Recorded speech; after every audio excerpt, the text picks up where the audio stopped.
পাল পুলিশের বিরুদ্ধে নিষ্ক্রিয়তার অভিযোগ পরিবারের পক্ষ থেকে। ত্রিপুরার ফটিকরাই থানাধীন কালাপানি এলাকা থেকে নিখোঁজ হয়েছিলেন যুবক। পুলিশের দরজায় গিয়ে অসহযোগিতার অভিযোগ আনলেন মা সঞ্চিতা পাল।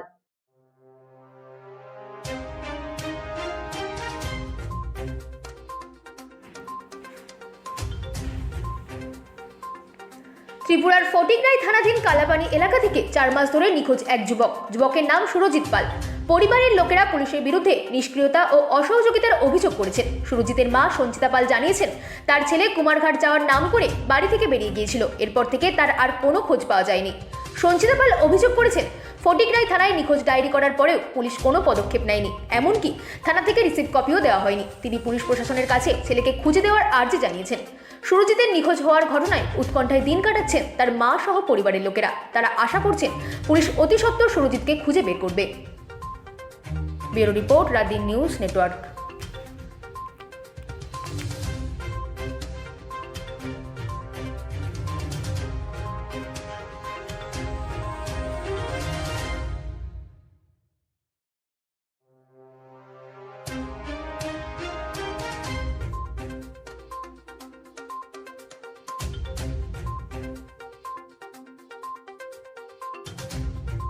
না রিসিভ কবিটা দিছে না কইছে এটা দেওয়া যাইতো না। আমি কইছিলাম আমার ছেলেটা দেখেন আজকে এতদিন থেকে পাই না, কই গেছে তো জানি না, কুমারঘাট যার কইয়া গেছে, ওখান তার খোঁজ খবরটা পারাম না। তো এর লিগে দরখাস্তটা দিলাম আপনারে, আমার ছেলেটা যেন একটু তাড়াতাড়ি করে খোঁজ করিয়া দিতে দেওয়ার লাগে।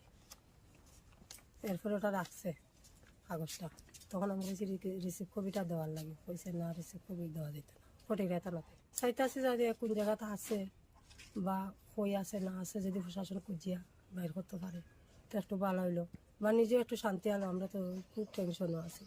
আমার ছেলের নাম সুরজিৎ পাল। আজকে প্রায় 3 মাস ধরিয়া আমার ফুলার খবর পাইয়ার না। এ বাড়ির থেকে গেছে গিয়া, কই গেছে তো কইতাম পারি না, কুমারঘাট যাওয়ার হইয়া গেছে। আমি থানাত নিয়ে এই কাগজটা দিছিলাম যাতে আমার ফুলাটারে খুঁজিয়া দেওয়ার লাগে। থানার থেকে আজকে 1 মাস কত হয়ে যায়, কোনো খোঁজ খবর পাইছি না। এর আবার খসুস উঠাইতো। আমরা তো সব আত্মীয় স্বজন যে তখনও আসলো, বেঙ্গালুর আছে, আসাম আছে, সবখানে আমরা খোঁজ খবর করে নিয়েছি, পাইছি না। এখন পুলিশ প্রশাসন জানে যেহেতু একটু খোঁজ খবর করিয়া যাতে বার করিয়া দেয় একটু ভালো হইলো আর কি।